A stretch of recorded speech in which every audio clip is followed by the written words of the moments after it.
Assalamualaikum warahmatullahi wabarakatuh. Halo teman-teman semua, apa kabar kalian? Semoga teman-teman dalam keadaan sehat dan dalam keadaan baik ya di hari ini.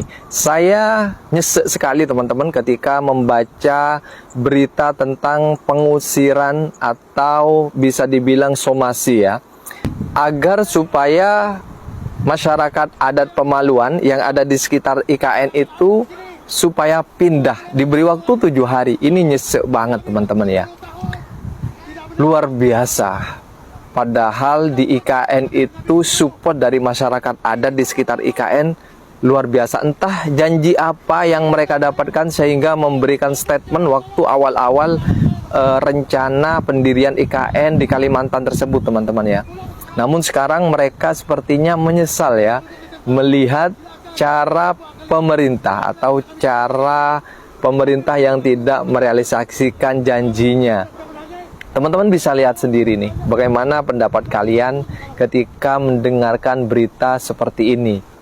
Apa kalian sudah melihat, membaca berita ini? 200 warga Pemaluan diminta robohkan rumah. Sedangkan di sisi lain Pak Jokowi mengatakan bahwa mengajak warga negara Singapura untuk tinggal di IKN. Jadi pemerintah itu mengajak warga luar asing untuk tinggal di IKN. Sedangkan warganya, masyarakat setempat, penduduk asli Indonesia diusir, tidak boleh tinggal di IKN. Jadi IKN itu hanya untuk orang-orang yang berduit, terutama untuk warga asing, warga asing. Kalau penduduk Indonesia yang kelasnya bawah, pasti akan diusir, suruh meninggalkan wilayah IKN. Ya, terus yang kemarin teriak-teriak lanjutkan IKN, kalian kemana? Apa kalian diajak untuk tinggal di IKN? Kan enggak. Jadi IKN itu hanya diperuntukkan untuk orang-orang yang berduit, pejabat, menteri, orang-orang luar negeri, orang asing suruh tinggal di IKN. Terus kemana penduduk aslinya? Ya dihilangkan, diusir, entah kemana. Terus manfaatnya apa? Buat masyarakat setempat tidak ada. Kalian hanya diperalat, kalian hanya diperbudak dengan adanya IKN tersebut. Karena IKN itu diperuntukkan untuk orang-orang luar, warga-warga asing, Singapura dan Cina. Warga setempatnya suruh pindah, suruh pergi, jauh dari IKN. Bisa jadi nanti warga setempat hanya diperalat dan juga diperbudak nanti ketika IKN itu sudah jadi dan banyak warga-warga asing yang tinggal di sana. Tapi karena sudah menjadi pilihan kalian, ya kalian tinggal nikmatin saja apa yang sudah terjadi. Salam akal sehat. Harapan kami masyarakat setempat tidak dirugikan.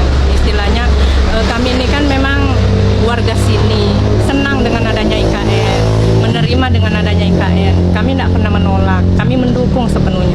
Tapi tolong tempatkan kami pada tempatnya gitu. Jangan digusur, jangan. Kemarin tuh surat yang undangan itu yang bikin resah sebenarnya.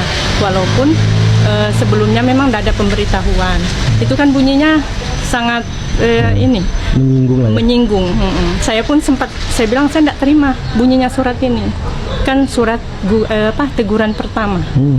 Seolah-olah sebelumnya kan ada penyampaian bahwa tidak boleh begini, memang tidak boleh membangun di kawasan inti. Tapi kan kami tidak membangun di kawasan inti.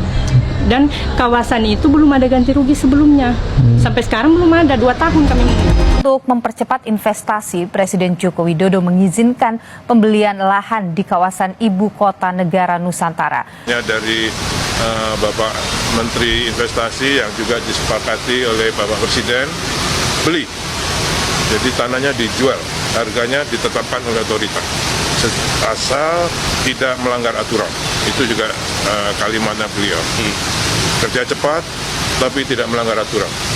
Salah satu contoh produk hukum yang tidak melewati proses dialog publik yang lengkap. Sehingga dialognya sesudah jadi undang-undang. Dan ketika dialognya sudah undang-undang, siapapun yang kritis dianggap oposisi, siapapun yang pro dianggap pro pemerintah. Kenapa? Karena tidak ada proses pembahasan yang komprehensif yang memberikan ruang kepada publik. Ini negara hukum, bukan negara kekuasaan. Dalam negara hukum, berikan ruang kepada publik untuk membahas sebuah peraturan sebelum dia ditetapkan. Tapi ini nada-nadanya seperti negara kekuasaan, di mana penguasa menentukan hukum dan kemudian dari situ kita berdebat Kalau pro kontra. saya sebagai saudara sedarah rakyat Indonesia, karena saya tulen rakyat Indonesia, nyesek teman-teman ya, melihat saudara kita diperlakukan seperti ini.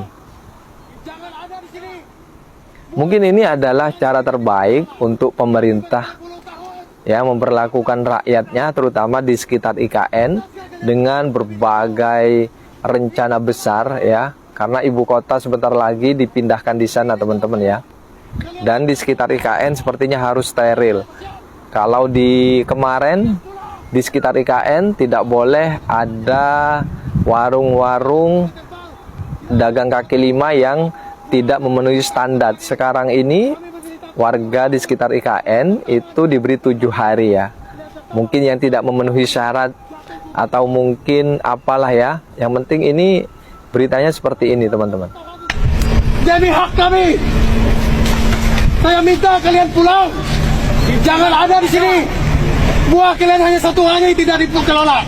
Kami berpuluh-puluh tahun tidak mendapatkan apa-apa. Pantaskah kalian menghadang kami di situ? Ini tanah saya. Ini tanah saya. Kalian mencabut nyawa saya di tanah saya siap. Kalian pulang. Pulang sekarang ini satu-satunya. Kalian yang duduk di tempat, silakan jangan tunggu buah kalian. Buah kalian hanya kami tahan satu hari. Kami menderita puluh-puluhan tahun. Kalian tertawa di sana melihat saya menangis. Kalian tertawa melihat banyak saya hari ini jatuh gugur di tanah ini. Kalau kalian tetap bertahan di situ, berarti kalian menginginkan nyawa saya hilang. Silakan pulang. Tinggalkan buah kalian. Hanya satu hari saja tidak dipulang. Kami sudah menikah lama. Silakan kalian pulang dari situ. Silakan kalian pulang. Buah kalian hanya satu hari saya tahan. Kami sudah berpuluh-puluh tahun. Pantaskah kalian yang pendatang mengusir tuan rumah? Pantaskah kalian menghadang saya di tempat saya dilahirkan? Saya dilahirkan di tanah ini. Saya dalam mati. Satu hari sebelumnya, tepat tanggal 7, sekitar siang gitu, jam 2 atau jam 1 siang, ada orang yang datang mengantar undangan gitu. Undangan berikut juga dengan surat peringatan yang sekarang sudah mulai ramai ya, dalam 4 hari terakhir ini cukup ramai gitu. Di mana di dalam surat tersebut disebutkan bahwa yang mendapatkan surat itu diminta untuk merubuhkan bangunan mereka dalam waktu 7x24 jam. Ketika kami tanya dan konfirmasi kepada warga, apakah warga sebelumnya pernah mendapatkan surat? Sayangnya warga yang kami temui di tempat tersebut itu baru pertama kali mendapatkan surat tersebut. Artinya, kalau tadi pertanyaannya tentang apakah sebelumnya sudah ada sosialisasi dan seterusnya, kita menduga tidak ada gitu.